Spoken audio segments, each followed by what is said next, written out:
the reluctant man too good at killing, Alvin York. When the United States entered the First World War, many jumped at the opportunity to join the fighting. Others, however, were sent to the trenches against their will. Of these reluctant warriors, some would rise to the occasion and become war heroes, in spite of their hesitancy to fight. Perhaps the most famous American who served in the Great War was one of these men. Alvin Cullum York was born on December 13, 1887, in Pall Mall, Tennessee, the third of 11 children. His family was impoverished, and York only had 9 months of total formal schooling before working as a laborer and blacksmith to support his family. In order to put food on the table, he was also an avid hunter, a skill that would serve him well in the future. York also had a wild streak, which included frequent run-ins with the law. By 1915, however, he turned aside from his hedonistic ways and became a member of the Church of Christ in Christian Union. After his conversion, York became a devout follower of his new faith and became a respected member of the church community. In 1917, the United States joined the First World War, which had been raging for 3 years. In order to fill the ranks quickly, the government instituted a draft, and on June 5, 1917, York received his conscription notification. Due to the commandment, "Thou shalt not kill," York claimed conscientious objector status. This request was denied 3 times, and York was officially inducted into the U.S. Army. York was sent to Camp Gordon, Georgia, for training, and was attached to the 328th Infantry Regiment, 82nd Infantry Division, nicknamed the All-American since it had members from all the 48 states at that time. Throughout his time in training, York proved himself a capable soldier and an excellent marksman, though he still couldn't reconcile his beliefs with the duties of a soldier. He brought his concerns to Major Edward Buxton, his battalion commander. Rather than dismiss York, Buxton engaged in an hours-long debate, both men pointing to scripture supporting their views. York focusing on passages about turning the other cheek and other passages advocating nonviolence, while Buxton quoted verses supporting combat, selling one's cloak to buy a sword, and obedience to earthly authorities. York left the meeting still committed to his pacifism, but gave serious consideration to Buxton's arguments. While on leave, he prayed and fasted for guidance and became convinced that he should do his duty and fight, regardless of his own personal misgivings. With a clear conscience, York and the 82nd Division were sent to France. Most notably, York participated in the Meuse-Argonne Offensive, which began on September 26, 1918, the largest single campaign ever conducted by the U.S. military, with over 1 million men participating over the course of the 47-day fight. After years of fighting, the Germans were highly experienced and built an elaborate network of defenses to hold the ground they had taken. The inexperienced Americans threw themselves into the meat grinder, and their attacks stalled out. On October 8th, members of the 2nd Battalion, 328th Regiment, 82nd Infantry Division, including newly promoted Corporal Alvin York, were sent to reinforce positions at Hill 223, pushing against heavily entrenched Germans. They managed to force the Germans off of the hill, but to continue the advance, they would have to enter a steep valley with no discernible cover. To complicate matters further, the Americans on the left and right flanks were stalled out by stubborn resistance, leaving the battalion to advance alone. If that wasn't enough, the battalion was advancing to the northwest, though earlier that morning orders were changed and they were supposed to attack due west. The runner carrying the order was killed before delivering the message, leaving the unit unsupported. York's platoon began their attack against the German lines, led by Lieutenant Kirby Stewart. As they reached the center of the valley, Stewart was hit by a burst of machine gun fire and killed, turning command over to Sergeant Harry Parsons.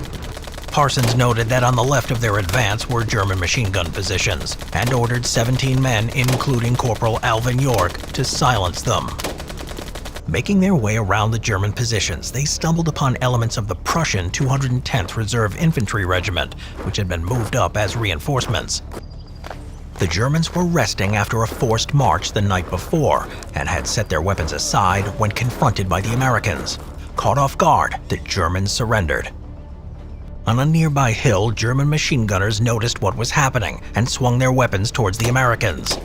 They shouted for their countrymen to get down before unleashing a torrent of fire on the Americans, hitting both the doughboys as well as their fellow Germans. Of the 17 Americans, 6 were killed outright and 3 were wounded. While some of the remaining troops guarded the POWs, York was now the senior NCO of the remaining 8 that were capable of putting up resistance. York advanced to a better position, about 50 yards from the Germans. Laying prone, York began to fire into the German machine gun crew and supporting riflemen. There is some controversy as to what rifle York used. Some suggest that he was armed with a Springfield M1903, chambered in .30-06. Even his statue in Nashville, Tennessee depicts him wielding this firearm. It was more likely, however, that he used an M1917 Enfield, a version of the British Pattern 14 Enfield, which was modified to fire the .30-06 cartridge. These had been made by American firearm manufacturers for years for use by the British, and it was easier to convert these for American ammunition than to make enough M1903s. Regardless of the type of rifle he wielded, he did so with devastating effect. Years of hunting experience made York adept under pressure, and he eliminated the machine gun crew and a number of riflemen with methodical efficiency. All the while, York repeatedly called out to the Germans to surrender, so he would not be forced to take any more lives. With the machine guns silenced, York made his way back downhill. As he walked, a group of Germans spotted him and launched a bayonet attack. York dropped his now empty rifle and drew his pistol, a Colt 1911. He stopped next to Private Percy Beardsley, the unit show shotgunner, who also drew his Colt and began firing on the charging Germans. Drawing on his knowledge gleaned from hunting turkeys, York aimed for the rearmost German first, the idea being that if the leader was dropped, the others would scatter and be more difficult to eliminate. Working his way from the back to the front, he methodically picked off the attackers one at a time, supported by Beardsley. Some of the Germans fell back in the confusion, but one by one, they fell, until the 6th was less than 10 feet away when hit. After seeing his countrymen being killed, a German officer among the POWs who spoke English approached York, and after a brief exchange, said that he could get the remaining Germans to surrender. York agreed, and the officer blew a whistle and began shouting orders. York used him to translate instructions, and soon he, his surviving men, and a column of German POWs were on their way back to American lines. The group eventually arrived at a rear area when an officer approached York, stating, "Well, York, I hear you've captured the whole German army." York replied, "No, sir, I only have 132. During his action in silencing the machine gun and stopping the bayonet attack, York killed 25 German soldiers. Due to this feat, York was promoted to sergeant and was given the Distinguished Service Cross. In April of 1919, a review of his actions had this award upgraded to the Medal of Honor. He would also be awarded the French Croix de Guerre and several other foreign medals. After the war, York returned home to Tennessee and tried to reintegrate into the life that he had left behind. He did use his fame for charitable works, most of which focused on improving the lives of the residents of impoverished Appalachia. During the Second World War, York joined the U.S. Army Signal Corps as a major, though health complications prevented him from participating in any significant capacity. York would suffer a stroke in 1954 and spend the remaining decade of his life in failing health, passing away on September 2, 1964. Though hesitant to stay in the limelight, York did agree to have his tale told in a film. In 1941, Sergeant York was released in theaters, starring Hollywood legend Gary Cooper in the title role, one of the top-grossing movies of the era, and a film that would cement Alvin York's name in history. The medic who fought a war without a weapon. Desmond Doss was not your average hero. He would become a Medal of Honor recipient, the United States of America's highest and most prestigious military award, as a combat medic who saved many of his comrades' lives in battle without firing a single shot, because he didn't take a weapon into combat because of his religious beliefs. Desmond Dowse was born in 1919 in the state of Virginia and was raised as a strict Seventh-day Adventist, a Christian denomination that believed that Saturday was the Sabbath and that the second coming of Jesus Christ was imminent. They also believed strongly in nonviolence and a healthy diet, based typically on a vegetarian diet. Dowse had been raised with a strict belief in the Bible, and when it came to the Ten Commandments, he took them to be the core values of how to lead his life. When World War II started, he was conflicted as he believed the war was a just one, but he felt that to kill another human being under any circumstance was wrong. He was already employed as a joiner at Newport News Naval Shipyard, but nevertheless he joined the United States Army on April 1, 1942. He could have requested a deferment, but he wanted to do his patriotic duty. He was assigned to an infantry unit, the 77th Division, and presumed that his classification as a conscientious objector would not require him to carry a weapon. For Dowse, one commandment of the Bible stuck with him the most: "Thou shalt not kill." He wondered why he was assigned as a rifleman and not in a medical role. His commanding officer tried to pressure Dowse into carrying a weapon, as they thought he would be more of a liability than an asset in combat, but Dowse refused. Interestingly, even for medics, which Dowse would later become, it was common practice at the time to carry either an M1911A1 pistol or M1 carbine for self-defense purposes. The rules go that a medic under the Geneva Convention is not forbidden from carrying a weapon, but if a medic fires his weapon, he stops being classed as a medic, and therefore can be legitimately fired upon by the enemy. The regimental chaplain, Captain Stanley, would soon understand Dowse's protests and helped him transfer from rifleman to medical training. To make matters worse, his fellow soldiers mocked his religious beliefs. When he was reading the Bible daily and strictly observing the Seventh-day Adventist tradition of attending church every Saturday, Dowse continuously requested to be allowed to have Saturdays off rather than Sundays in order to follow his Adventist beliefs that Saturday was to be observed as the Sabbath. In the end, Captain Stanley took this up with divisional headquarters, and it was decided that Adventist soldiers would have Saturdays off, just as the other men had Sunday off. This in fact made Dowse even more unpopular than ever with his fellow soldiers, as he was seen to have it easy. As he had Saturdays off, none were on base on Sundays to see him pull extra duties to make up for this. One of the squad's other soldiers summed up the company's feeling about him and his Saturdays off, complaining, "You get more passes than the general." As Dowse was a strict vegetarian at a time when it was unusual, it meant that the rest of the unit viewed Dowse with such distrust and hostility that one man in his unit even warned him ominously, "When we go into combat, Dowse, you're not coming back alive. I'm going to shoot you myself." Dowse eventually became an Army combat medic, saying, "While others are taking life, I will be saving it." The turning point for Dowse and his relationship with his company came with their first 25-mile march with full field pack and rifle, something they were expected to achieve in 8 hours. The other soldiers thought Dowse would be having it easy as he would be carrying no rifle or ammo that day, but his 2 canvas medical bags were almost as heavy and much more awkward to carry than any rifle. As the march progressed, the men started to suffer from exhaustion. Numerous blistered feet and dehydration, some even passed out. And all the time there was Dowse, always with a helping hand, even to the extent that at the end of the march, he insisted on checking everyone's feet and administering medical aid where it was needed.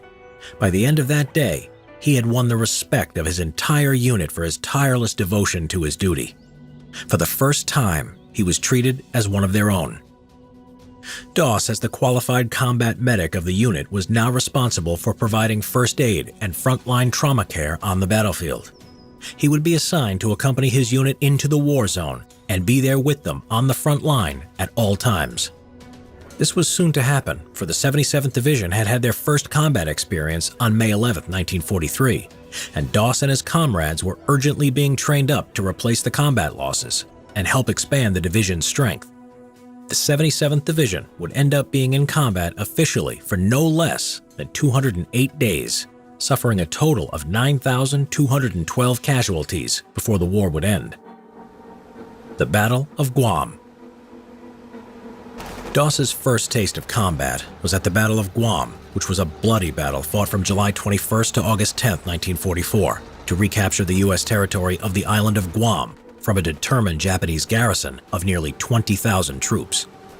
Though according to the Geneva Convention, knowingly firing at a medic wearing a clear insignia is a war crime, the Japanese snipers and machine gunners tended to ignore this and saw combat medics as easy and valuable targets to gun down. So medics in the Pacific Theater were often told to avoid wearing medical insignia in case it would make them more, not less, of a target. Dowse was under fire nearly every day during the battle and was busy doing his part in saving lives. Guam had shown Dowse how cruel war could be. As his unit was pushing forward through the jungle on their first day, a young, fresh-faced recruit spotted a fountain pen laying on the jungle floor and went to pick it up. Before anyone could warn him otherwise, a white phosphorus grenade exploded. The pen had been booby-trapped. The young man who had picked up the pen, his chest now a bloody mess, had blood pouring out of an open wound. Severe burns and sharp metal fragments covered his body, and he was going into shock. By some miracle, Dowse managed to stabilize his condition, administering care and helping to evacuate him and 3 other soldiers who had been wounded by flying red-hot shrapnel. This was Dawes's first taste of combat casualties. The U.S. casualties during the battle was truly appalling. Of the 59,000 U.S. troops who took part in the invasion, around every 1 in 6 were either killed or wounded. The Battle of Leyte. Next, Dowse and his unit was involved in the Battle of Leyte in the Philippines that ran from October 17th to December 26, 1944. A vicious and prolonged battle which started with a huge U.S. coastal bombardment and amphibious landing, followed by heavy fighting the more inland the Americans went. During a Japanese counterattack, a fellow medic, Clarence Glenn, had heard the call for a medic from a machine gunner. He left the cover and went into the open, into no man's land, to get the wounded man, and was himself hit. Glenn was Daws's friend from back home and he couldn't leave him there. So he and a litter bearer, Herb Schechter, went out to find the 2 wounded and dealt with them separately. Dowse was attending the machine gunner who had a gash along his face while bullets whizzed overhead. Both of the wounded were alive. They made an improvised litter out of a poncho and tree branches to get the wounded men back to the aid station, but his friend Glenn would die before he made it. From this point on, Dowse would not look at the face of the men he was treating in case it was another friend. Sadly, his friend Herb would be shot and killed when he and Dowse were carrying a litter as their silhouette exposed them against the sky to the enemy. On top of losing his friends, Dowse was constantly hungry because the meat in the K rations conflicted with his vegetarianism, so he could only eat the tasteless crackers and coconuts he found. On Leyte, the coconuts on the ground gave him diarrhea, so he climbed the trees for fresh ones. At one point, Dowse was looking for coconuts. It attracted poorly aimed Japanese machine gun fire. When they were killed by American soldiers, it was later discovered that they had been drunk on sake. One thing that shocked Dowse during the most devastating times of the campaign was that the same man who had made threats towards him during training at Fort Jackson now came to him for guidance and to pray for him. The Battle of Okinawa. And lastly, for Dowse and the 77th Infantry Division was a battle that was to be the bloodiest battle of the war in the Pacific, as well as its largest amphibious landing. The U.S. objective was to secure the island as a base, as it was just 350 miles south of the Japanese mainland and would be strategically crucial for any future invasion of Japan. The battle started on April 1, 1945, exactly 3 years to the day that Dowse first enlisted in the Army, and the battle was to last 81 days. Dowse was assigned to the 1st Battalion as their combat medic. On April 29, 1945, the 77th Division was given the task of assaulting on a 400-foot-high cliff called the Maida Escarpment. This was nicknamed by the Americans as Hacksaw Ridge. Before they climbed the cargo net, Dowse said a prayer for his comrades. When Daws's unit joined the assault, and as they neared the top of the escarpment, they came under intense Japanese artillery, small arms, and machine gun fire, inflicting severe casualties on the assaulting American troops. The American forces had sent in wave after wave of troops to try to dislodge a fanatical enemy base there who were well entrenched and camouflaged. On May 4th, while his unit was attacking a heavily fortified enemy position at the mouth of a cave, Dowse went to the aid of 4 of his injured comrades. The lieutenant who led the attack on the emplacement had intended to throw a grenade when an enemy bullet hit him and delayed it, blowing his hand off and wounding his comrades. Despite having to get within 25 feet of the enemy lines and under attack by enemy grenades and gunfire, Dowse managed to get to the injured men. He then managed to evacuate the men back to his own lines, one by one. During the night, the Japanese continued to throw grenades and kept up the mortar fire. The American soldiers hid in rock crevices, but the Japanese found ways to infiltrate and sneak up on them. Then, on the next day, May 5th, he came to the rescue of a wounded artillery officer who had gone to see how the artillery guns were doing. Dawes's left leg was now injured, as he had fell the day before down the edge of a parapet. He climbed up the cargo net with his first aid kits, his weight falling on his bad leg. Finding him in a shell hole, the officer had been struck by shrapnel that had made a hole from his chest to his back, and Dowse could hear him breathing through it. He was bleeding heavily. Dowse gave him first aid while under constant enemy gunfire and shelling. He put the dressings over the large holes in the colonel's chest and back, and administered blood plasma which dangerously exposed Dowse to the enemy, as he had to hold it up high. Dawes's efforts here would be in vain, as the colonel, carried back on a stretcher, died before he reached the aid station. Later, there were orders to take a vital Japanese pillbox position on the reverse slope of a hill that was holding up the American advance. Desmond Dowse, once he had read his prayers, was happy to support the assault. The American troops threw gasoline cans at the position, which triggered a large explosion. All of a sudden, a large Japanese counterattack overwhelmed the American soldiers, causing them to panic and rush back to the edge of the cliff. But despite this, Dowse refused to take cover, and while constantly under heavy fire by the enemy, though being totally exhausted, he spent hours carrying the wounded one by one to the edge of the escarpment. Then, to get the more severely wounded down, he tied a rope to a tree stump and lowered them down the cliff on a rope-supported stretcher to safety. When the stretcher kept slipping, he turned to a new method, looping the rope around the wounded men's chest and legs to lower them down. Dowse, standing, exposed to potential enemy fire, was seen praying at the cliff edge as the men were being lowered down. And later he had said he had been praying to the Lord to help him get one more, and after that, one more, until they were all down. Calculating the wounded men at the base of the cliff, the captain worked out that Dowse had saved around 75 men. The Americans would eventually go back up the cliff and on May 7th would take the position. By some miracle, Dowse survived the whole battle totally unhurt, but that was soon to change. On May 21st, in the confusion of a night attack, Dowse tended to the American wounded, risking being hit by both the Japanese and by friendly fire. Dowse was in a shell hole with another American soldier when a grenade landed beneath him. His reflex action was to put his foot on it and was seriously wounded in both legs. His blood poured out from the impact of 17 pieces of shrapnel in his body. But he remained in his position for 5 hours, tending to himself while also helping others who were wounded, until a medic and a pair of litter bearers could get to him. But that was not the end of it that day, for as he was being stretchered to safety, they got caught in an enemy tank attack. As they took cover, Dowse spotted a critically injured man and insisted that he be taken back on the stretcher instead of himself. While Dowse waited for the litter bearers to return, he was found and helped back by a fellow soldier. Suddenly, Dowse was hit by a Japanese sniper's bullet and suffered a compound fracture to his arm. The two men took cover in a shell hole.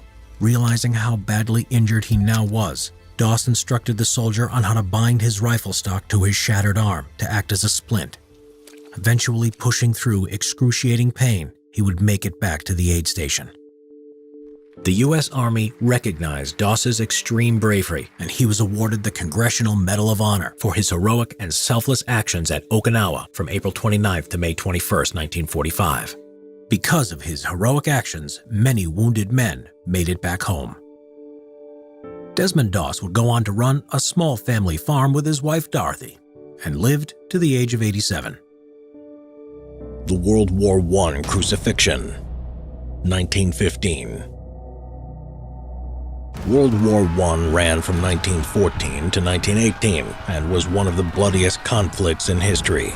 It was also one of the most brutal, employing the very latest high-tech weapons capable of lethal destruction, such as tanks, deadly poison gas, rapid-firing machine guns that could fire as many as 10 rounds per second, and giant railway guns that could fire a 2-ton shell over a distance of more than 10 miles. Also, for the very first time ever, there were massive aerial dogfights that took place thousands of feet above the ground, in flimsy planes made of just canvas and wood. If they got shot down, the pilots faced certain death as parachutes were not yet standard issue at this time. The war on the Western Front quickly descended into harsh and brutal trench warfare.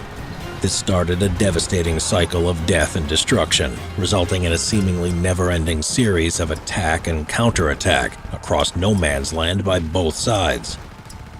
This always seemed to achieve very little until this vicious stalemate was finally broken in 1918, when the Allies broke through the German lines and quickly brought the war to an end.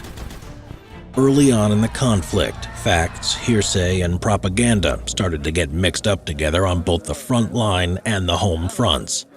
For instance, right at the beginning of the war, there emerged fantasy accounts of supernatural angels or phantom bowmen from the Battle of Agincourt of 1415, supposedly protecting the British Army from defeat at the Battle of Mons that took place in Belgium around August 23, 1914. Nevertheless, despite being untrue, this was used as great propaganda by the British, claiming that it clearly showed that God was on their side against the evil of the Imperial German Empire. Then, a short time later, amid all the chaos of combat on the Western Front, stories started to emerge of the inhumane treatment of a captured Canadian soldier.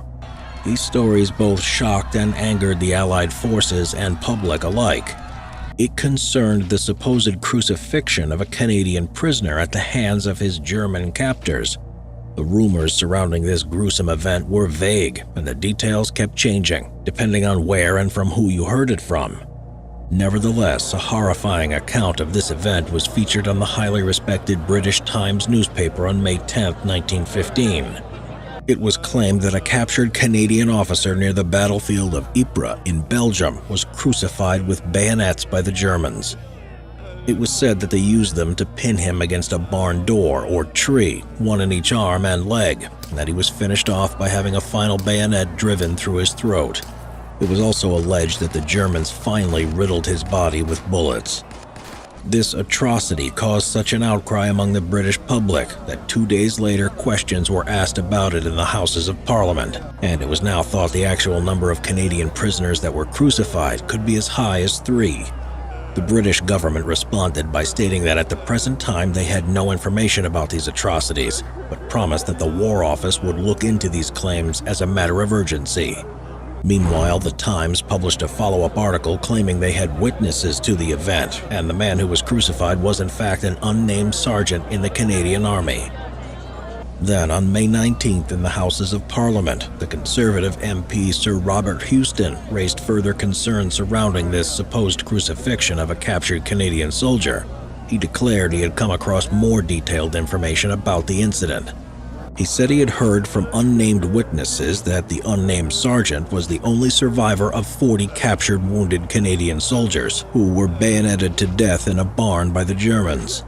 The Canadian sergeant was then tied to the village's large public crucifix, having first removed the figure of Christ from it. It was then alleged that he too was bayoneted to death. Another version stated that the victim was identified as Sergeant Thomas Elliott of the Canadian Medical Service, who came from Brantford in Ontario, Canada, but he later wrote to his pastor saying that he was definitely not the man involved. The British Undersecretary of State for War responded by making it clear all alleged war crimes were taken seriously and thoroughly investigated, adding that this particular incident had yet to be authenticated and that inquiries were still going on. There emerged several other versions of the same story, some saying the soldier was in fact British, and some said he was nailed or fastened to the side of a barn or to a tree. At this time, Allied soldiers would have also witnessed something quite barbaric behind their own lines. After flogging was abolished in the British Army in 1881, an alternative was introduced and known as Field Punishment Number 1.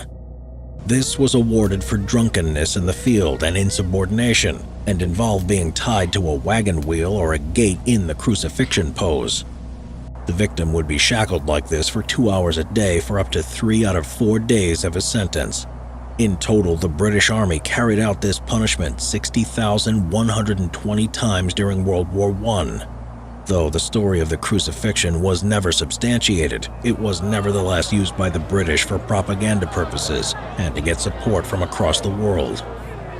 The U.S. authorities even used the gruesome tale to sell its Liberty War bonds. After the war, the myth continued. In 1918, a 32-inch high or 810mm bronze sculpture was created by Francis Derwent Wood. It was named Canada's Golgotha and depicted the same supposed crucifixion of a Canadian soldier nailed to a barn door at the hands of his German captors, who jeer at him. The sculpture was to be revealed in January 1919 at an exhibition at Burlington House, London.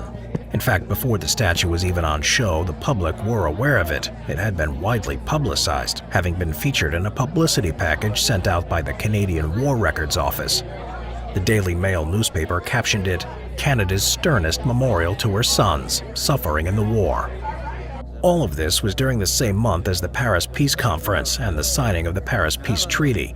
The crucified soldier sculpture was going to cause a stir for those at the Versailles Conference and for those seeking a peaceful solution. Canadian Prime Minister Sir Robert Borden led an investigation into the war crime story. The German government at the same time demanded that the Canadians publicly admit that the story of the crucified soldier was untrue or provide evidence. The Canadian government believed that they had 2 accounts to verify the story, one of those being from a victim called Sergeant Brandt. The crucified soldier sculpture was withdrawn from the exhibition, however, when the Germans demanded to take part in the investigation. Being investigated by the losers of the war must have caused a lot of embarrassment for the Canadian government. The sculpture would never be shown again until the 1990s. After taking the sculpture down in 1919, Canadians continued to look into the story but could not find any proof that it had happened. The Nazis would use the crucified soldier years later as an example of Britain and its Commonwealth's propaganda.